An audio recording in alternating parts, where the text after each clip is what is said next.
Have you ever walked into an IEP meeting and felt like everyone in that room knew something you didn't? Like they were speaking a language full of acronyms and jargon. You were just nodding along, hoping you weren't agreeing to something that would hurt your child?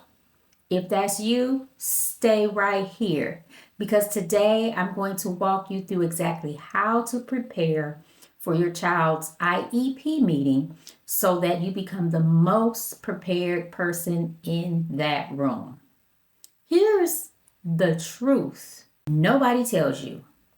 IEP meetings are not designed to be easy for parents. There are usually maybe 4 to 5, even 6 sometimes, school professionals that are sitting across from you. You're expected to make decisions in real time about your child's education. That is not fair. Not fair at all. That's exactly why preparation isn't just helpful, it's your superpower. When you walk in prepared, you shift the dynamic. You go from feeling like a guest in that meeting to being a full, equal partner, which is exactly what the law says that you are. Now, let's get into it. Step 1. Before the meeting, pull out your child's IEP and read it. All of it. I know, but trust me when I say this. You want to know what goals were set, whether they were actually met, what services your child is currently receiving. You need to look for any progress reports that were sent home. If you haven't received them, request them in writing before the meeting. You also want to gather your own notes. What have you noticed at home? What have you noticed when you are out in the community with your child? What are the teachers telling you? Write it all down. Your observations as a parent carries real weight in that room. You have every right to bring all of this information. Step 2. Now, this is something I feel very passionate about, knowing your rights before you sit down. Now, under IDEA, the Individuals with Disabilities Education Act, you are a required member of the IEP team. You're not a guest, you are a member. That means you have the right to request the meeting, to bring someone with you, an advocate, a friend, anyone to ask. You can ask for an interpreter if you need one, to ask for time before signing anything. You do not have to sign the IEP at that meeting. Let me roll that back. You do not have to sign anything that day. If you need time to review it, you can take it home. Knowing this one thing alone can change how you show up. It really, really can. Now let's go into step number 3. This is one of my favorite strategies. I want you to write out your questions before you walk into this meeting. Don't wing it in the moment. It's so easy to forget what you wanted to ask when you are overwhelmed. I want you to write every question down. Things like, how is my child progressing toward their current goals? What data is the school using to measure progress? Why is this service being recommended? Why is it being removed? What does my child day actually look like in the classroom? Here's a powerful one.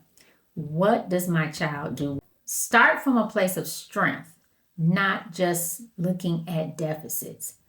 When you come in with a list, it signals to the team that you are engaged, you are informed, and you are not going anywhere. Now, step 4. Let's talk about what to physically bring into that meeting. First, you need a notebook or a way to take notes because what gets said verbally matters. You want a way to record and document it. Second, any evaluations, reports, or outside assessments you have. If you've had a private evaluation done, bring it. Third, this one people don't always think about. Bring something that represents your child. a drawing they made, a photo, a story, a piece of work that you are very proud of. It grounds the conversation in who your child actually is, not just data on a piece of paper. Finally, bring your questions list. Don't leave it in the car. Don't leave home without it. Bring it to the meeting. These things are key to have with you when you are walking into that meeting. Step 5. This one is less about paperwork and more about you. Your mindset walking in really matters. The best IEP meetings happen when parents and teachers are genuinely working together. I want that for you. Go in with a collaborative spirit in mind, because when everyone in that room is pulling in the same direction, your child wins. Now, at the same time, I want you to remember a few things that will help you show up as a confident partner at the table. First, you are allowed to slow the meeting down. If someone says something you don't understand, you can say, "Can you explain that in plain language?" Or, "I need a moment to think about what you just said." That is not being difficult. That is being thorough. Now, second, disagreement doesn't mean the relationship is broken. You can respect the teachers and the administrators and the providers in that room. You can still push back on recommendations that doesn't feel right for your child. Good collaboration includes honest conversation. Third, you are the expert on your child. No one, and I mean no one in that room knows your child the way you do. Your observations, your instincts, your lived experience, that belongs at the table just as much as all the data and all the in any professional report. That is really important. Your observations and your instincts are key when you are sitting down at that table. Listen, IEP meetings, they don't have to feel like something that happens to you. With the right preparation, they become something that you lead. Review your child's current IEP, know your rights, write your questions, bring your documents, and walk in knowing that you belong in that room just as much as anyone else. If this video helped you, I want to know about it. Drop a comment below and tell me, what's the one thing you wish you had before your first IEP meeting?